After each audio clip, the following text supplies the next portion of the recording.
All my sorrows, all my merriment, join in music to set hearts aflame.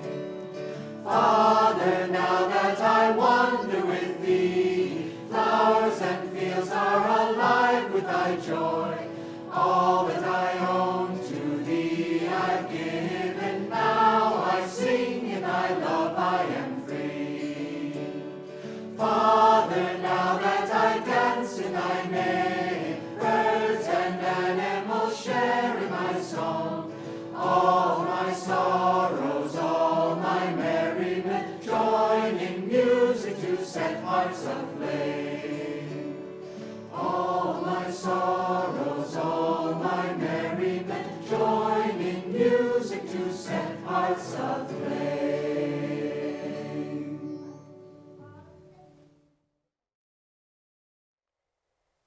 Welcome everyone to the Sunday service here in Ananda's Temple of Light. My name is Nayaswamis Anandi. This is Nayaswamis Bharat. We're really happy to be with you this morning. So we'll begin with a reading from Rays of the One Light, which are weekly commentaries on the Bible and the Bhagavad Gita written by Swami Kriyananda. This week's reading is called Living in the Presence of God. Truth is one and eternal. Realize oneness with it in your deathless self within.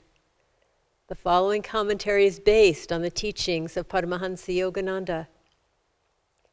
In the Gospel of St. Matthew, chapter 25, we read of a king, capitalized where the reference is to God, who welcomes certain devotees to the divine consciousness, saying, I was an hungered, and ye gave me meat.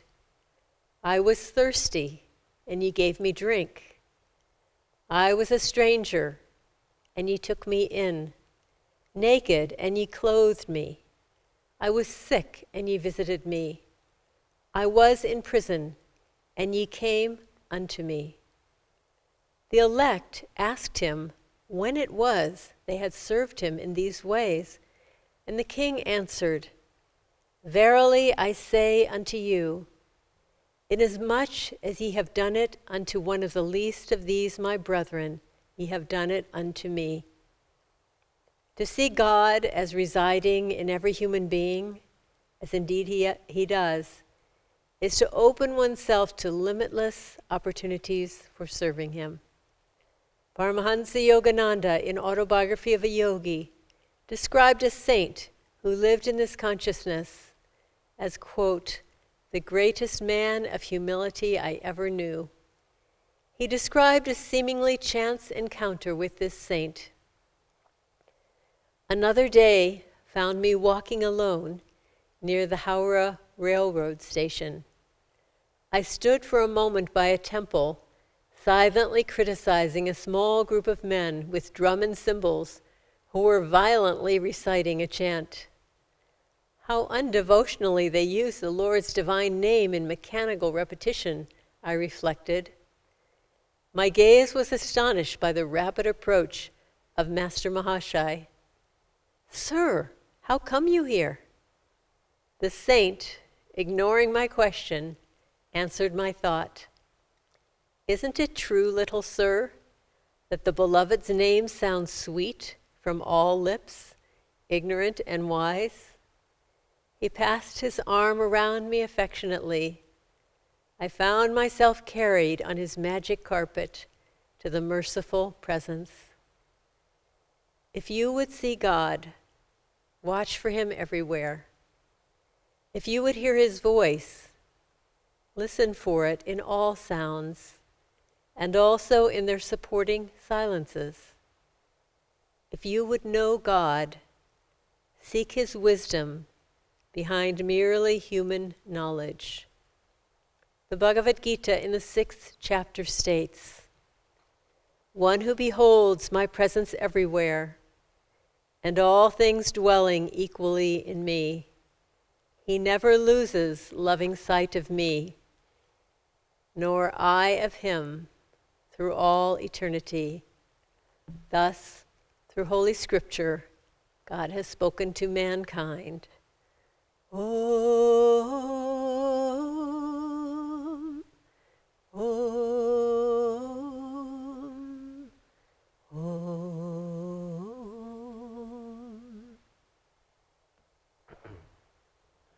Good morning. I also would like to greet you and welcome you to our online Sunday service. I hope you're doing well.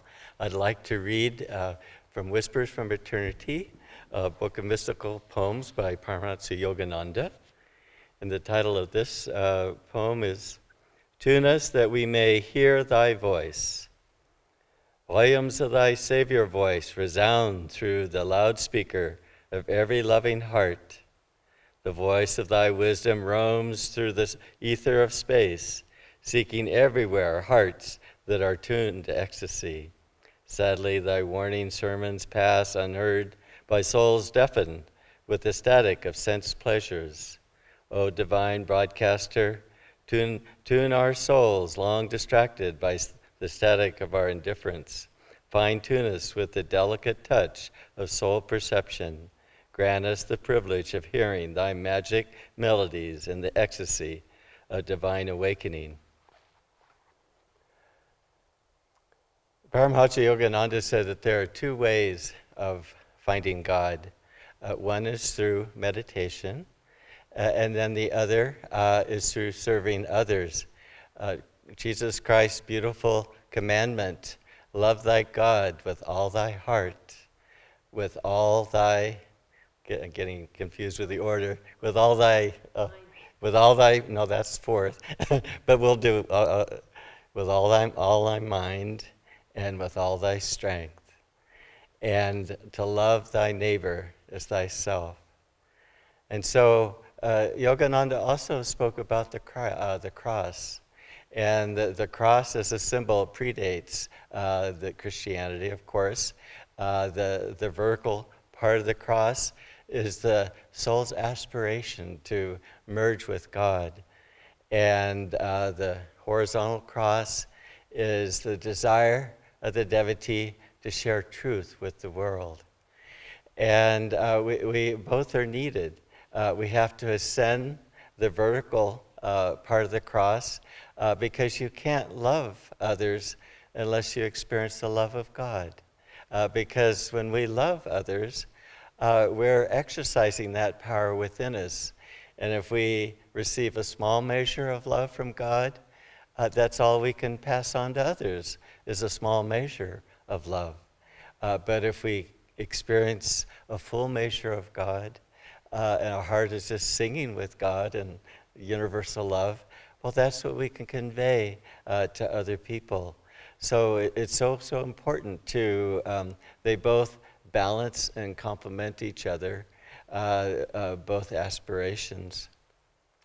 Meditation, as Yogananda said, we actually have to experience God if we're going to share God with other people. And we know that through meditation and stillness, that's when God begins to speak to us. Meditation, especially practices like Kriya Yoga, but also the Hong Sau meditation technique, it withdraws the life force and concentrates that life force, or you could say the spirit. And we experience God directly in that way.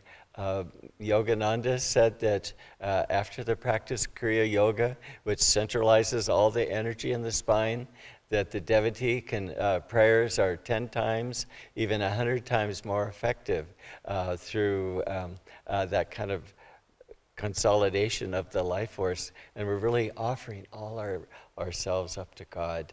And that's the real key, isn't it?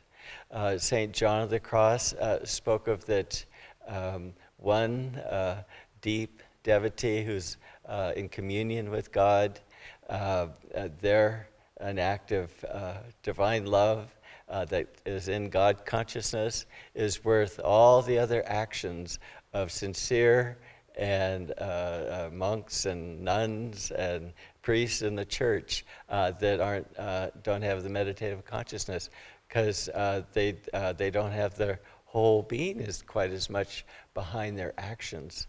And so this is so important to include that element, but to make our consciousness real, our realizations rather concrete.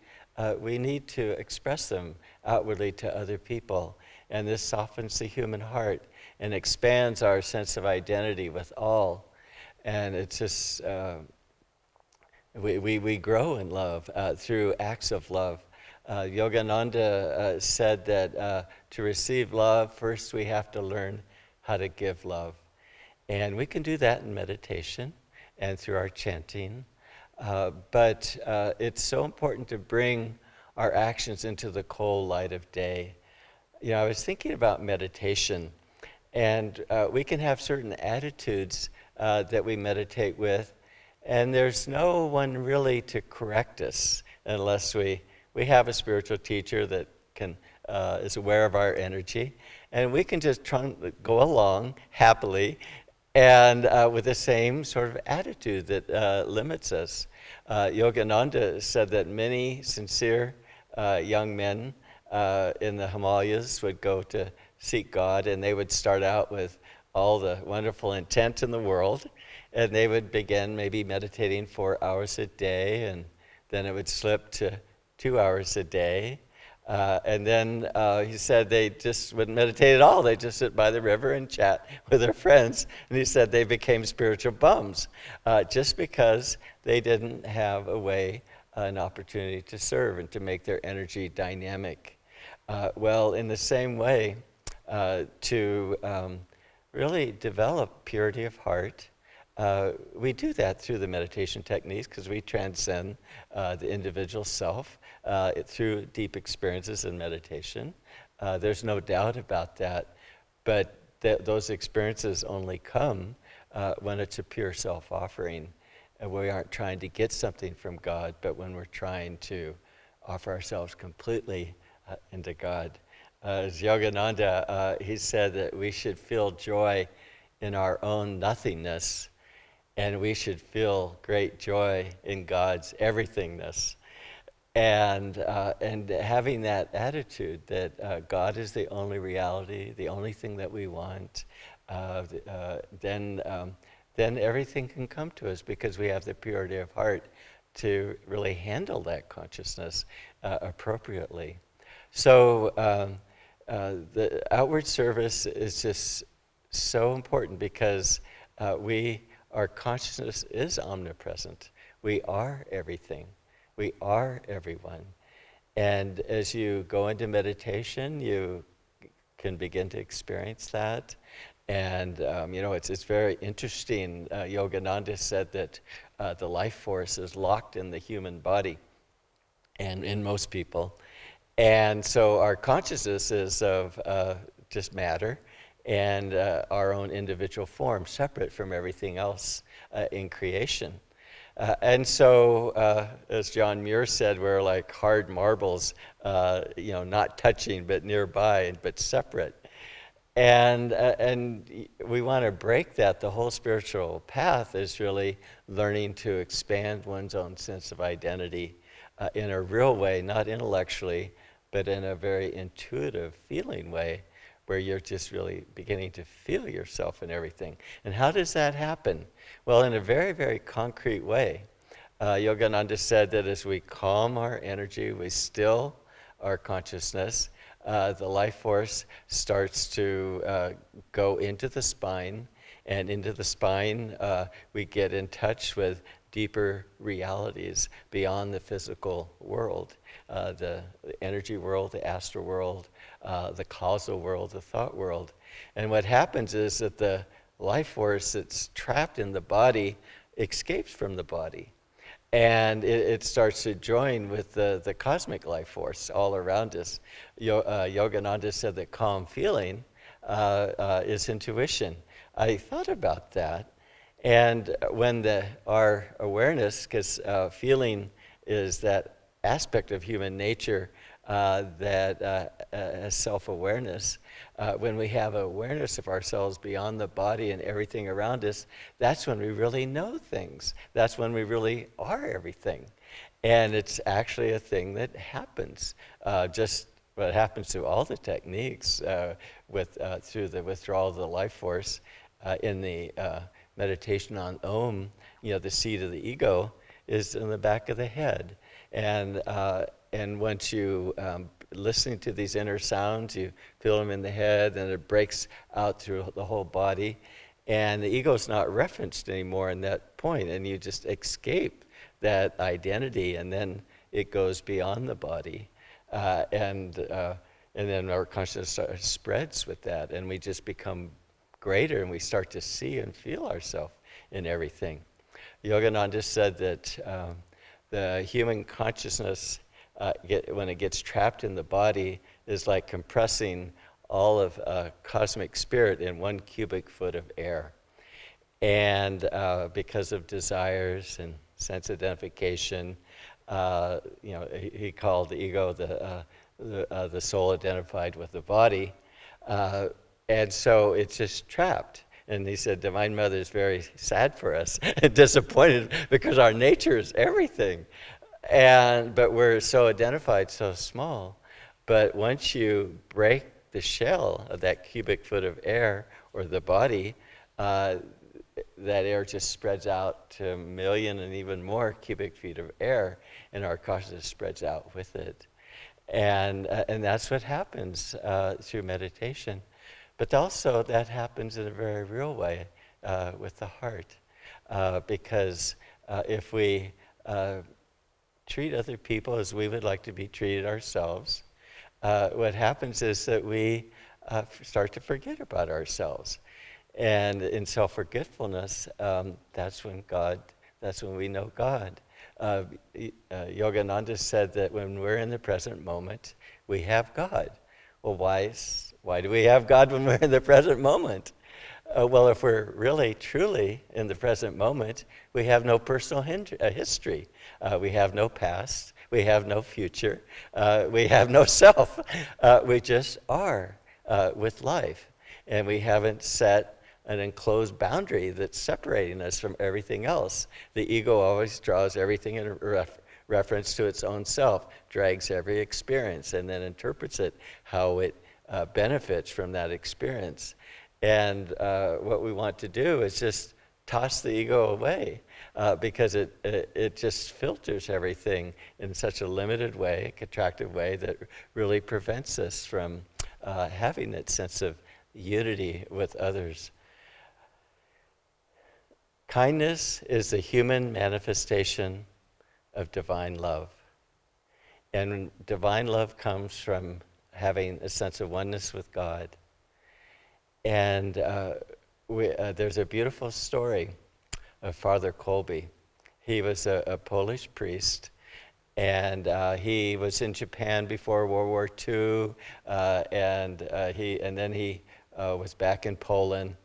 And when the Germans invaded Poland, he was put in a concentration camp, and then he was transferred to Auschwitz. And he was called the Apostle of Auschwitz by people. And he said that he wanted to serve mankind in an unlimited way. And every moment of his life was consoling other prisoners, helping them. And he had no thought for himself. His fellow prisoners said they were amazed that he could continue living because he would give away large portions of his meager rations just to somebody who felt like they needed it more than he did. And he was strong and very inspiring to everybody, but he just wasn't attached to his body. And one day, there was a prisoner that escaped, and he wasn't found. And to prevent other people from trying to escape, they had a policy where they would take 10 people from the cell block of 60 people, and they would put them in this room, and they would starve them. And so they chose 10 of the prisoners. They were all lined up in 10 rows There were 60 people. And they chose the 10. And the ones not chosen, they immediately had the thought, oh gosh, I'm glad it's not me. And but the others that were chosen, some of them were just totally overwhelmed. But one man was saying, don't take me, my wife, my child, my wife, my child. And he was just in tears. And Father Colby, seeing this, being a Catholic priest, he had no wife, he had no child. And so he stepped forward, and the dogs started to clench up, the guard dogs, and they were just waiting to be released. It was something that you didn't step out of line, but he walked with such confidence that people didn't do anything. And then the lead guard said, what do you want? And he said, I have no wife or child. I would like to take this man's place. And they kind of looked at him dumbfounded, and so they said, okay, come over here. And then he went into the cell block. And Father Colby would lead all the other prisoners in such prayer. It was so deep that when the guards would come into the cell block, they just couldn't hear anything around them. And they'd have to shout and try to get their attention. And day by day, because they weren't given water or food, people died. But only Father Colby was kneeling in prayer or standing at the end. And it was taking so long to die, it was over 2 weeks, that the German guards started to feel like, well, we got to do something. And when they would come into the cell block, he would just look at them very frank. And they said, stare at the ground, don't look at us, because they couldn't take his look. And it wasn't a scolding look, but it was just a look full of humanity that tried to remind the guards of their own humanity. And eventually they gave him a lethal injection because they couldn't wait around. But they said that all the other prisoners had died with a lot of suffering, and their bodies demonstrated that. And Father Colby's, it was just, his body is perfectly clean, just a serene glow around his face. But Father Colby was able to give that hope to those prisoners and to so many other prisoners in Auschwitz, because he gave love. He reminded people through his very presence of God and helped them to get in touch with God. And this is the highest thing that we can offer people. People need lots of things today. They need food, they need a place for shelter, they need love.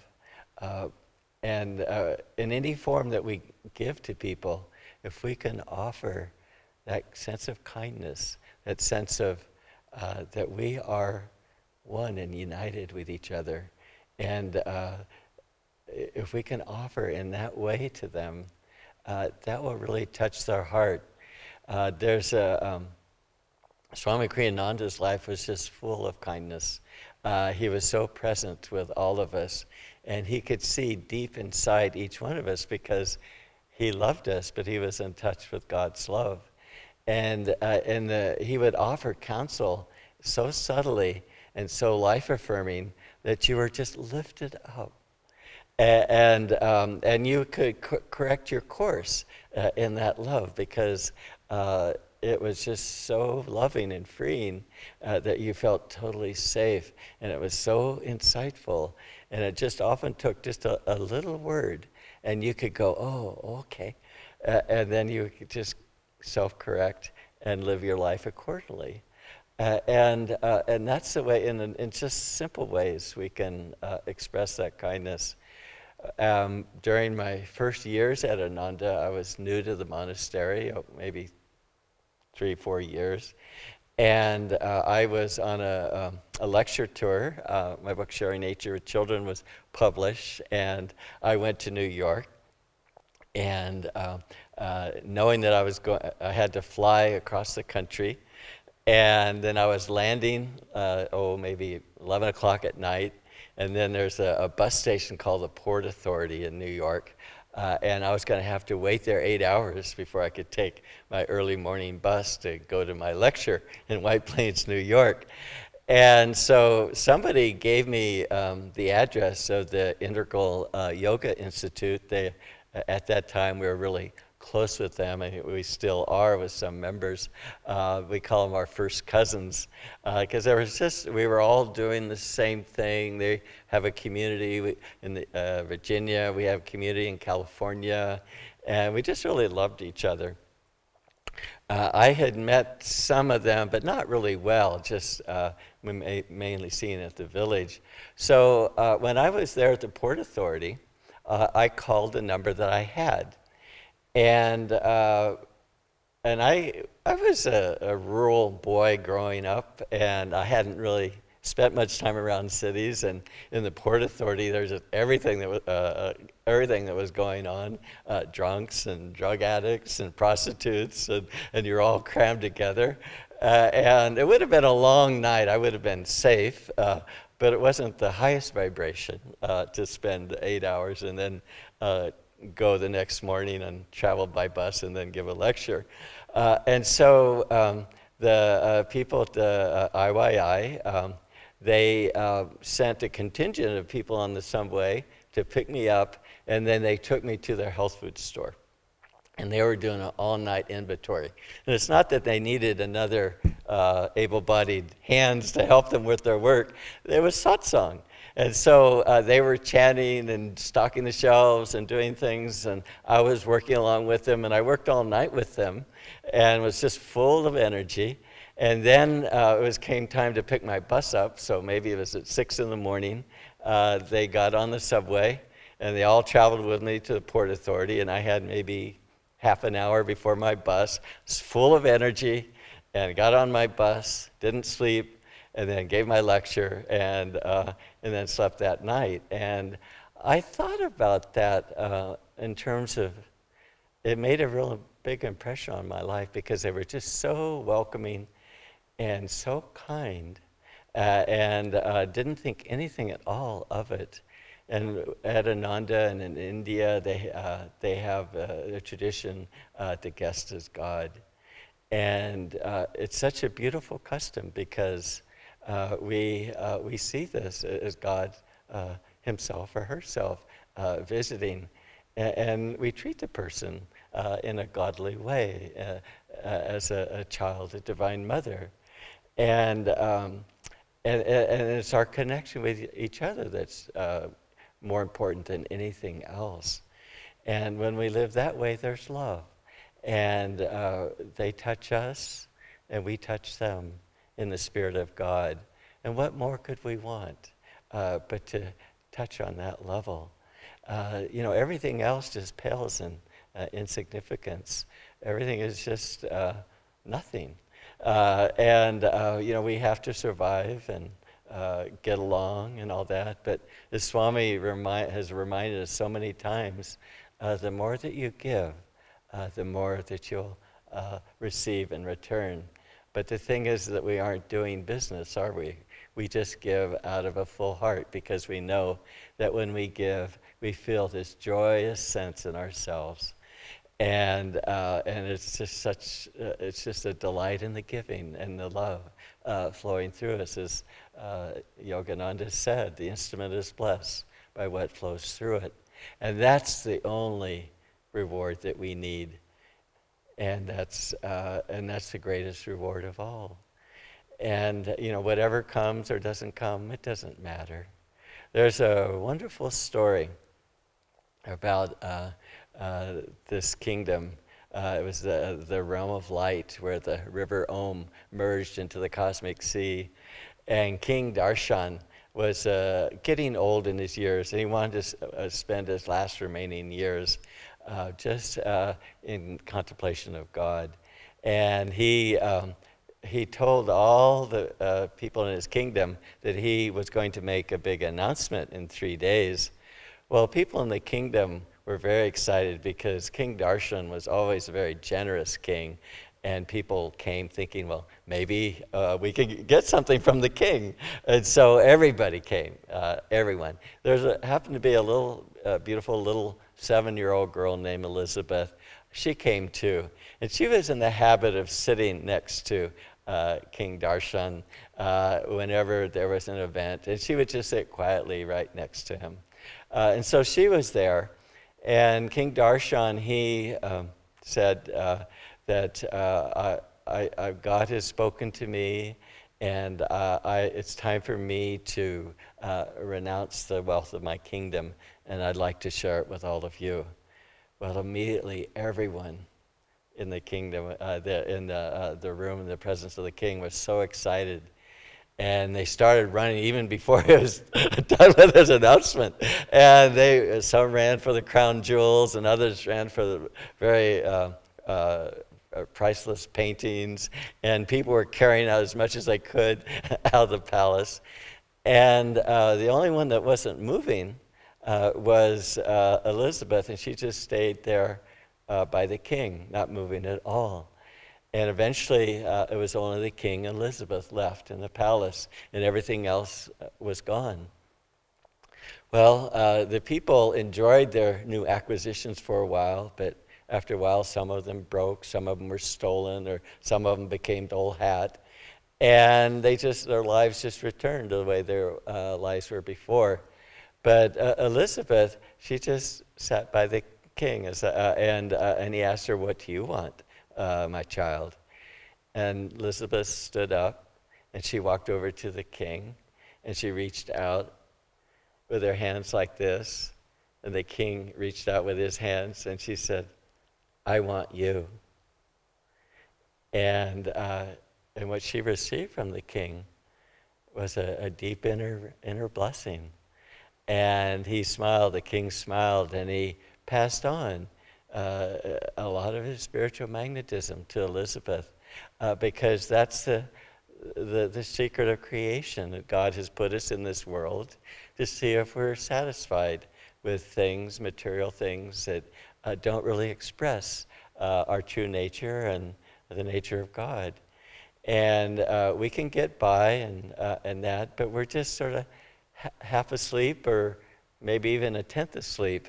But when we wake up and we realize that true fulfillment doesn't come through things, but only in the presence of God, then God can reveal himself to us, because we have the purity of heart to receive him fully into our lives.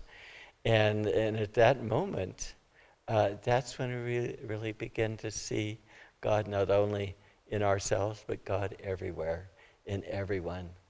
And as we can do that, we truly will be able to live in the consciousness of God and to share the consciousness of God with everyone. And so we have the cross. The cross gets us in touch with God, traveling vertically, but also we have to travel horizontally to share the wealth, to share the joy and the bliss. It's the nature of bliss to want to share the bliss with others. And what a wonderful drama it is, isn't it? That God comes to us and fills our heart with love, and our heart expands, and we're able to share that love with others. And every moment reminds us of God as we share his God, and we go deeper and deeper into the presence and the experience of God. Bless you all.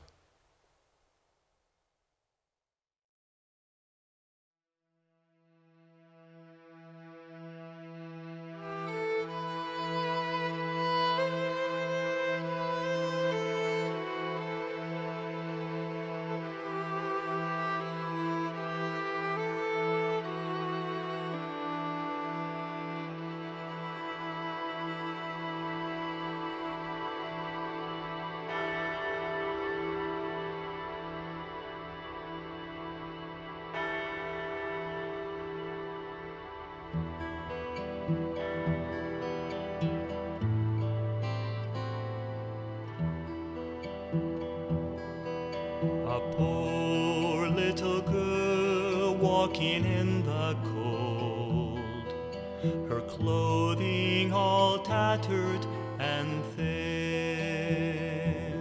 Spy the rich man standing outside a church, outside a church, outside a church. Spy the rich man standing outside the church.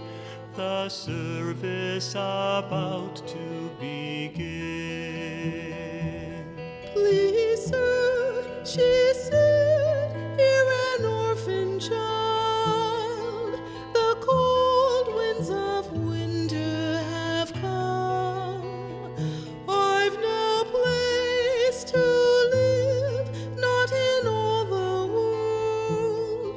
Oh, help me find work in some home.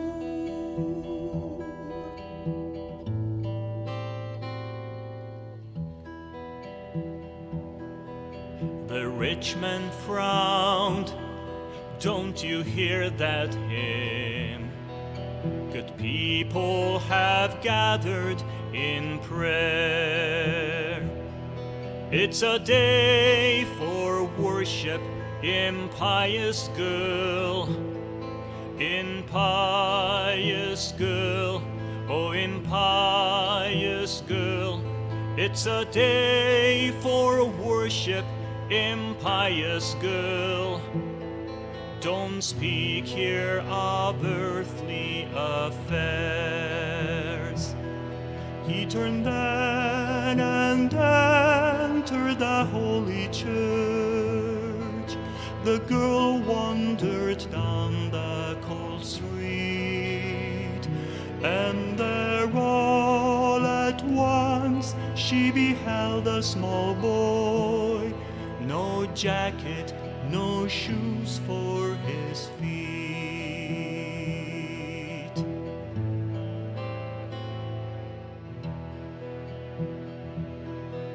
His clothing was shabby, as worn as her own.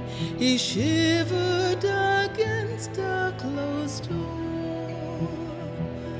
Alas, he cried, none will take me in, take me in, none will take me in. Alas, he cried, none will take me in, though I'm starving and cold, for I'm poor. Seeing him, she cried, how I feel for you.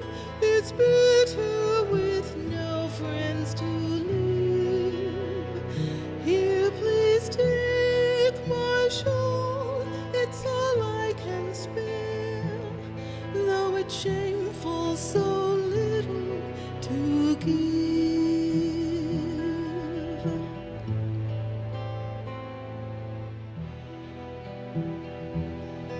She wrapped him all up in the flimsy cloth and kissed his cold forehead and smiled. Suddenly a warmth like a summer breeze, summer breeze, like a summer breeze. Suddenly a warmth like a summer breeze encircled this poor girl and child.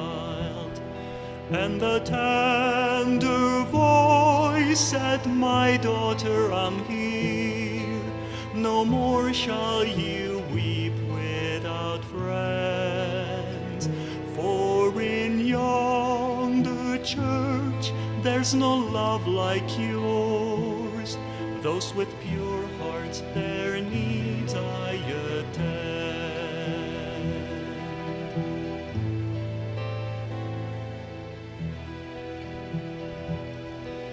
My child, all men's sorrows would turn to joy if they knew that to share is no loss. For its kindness broadens the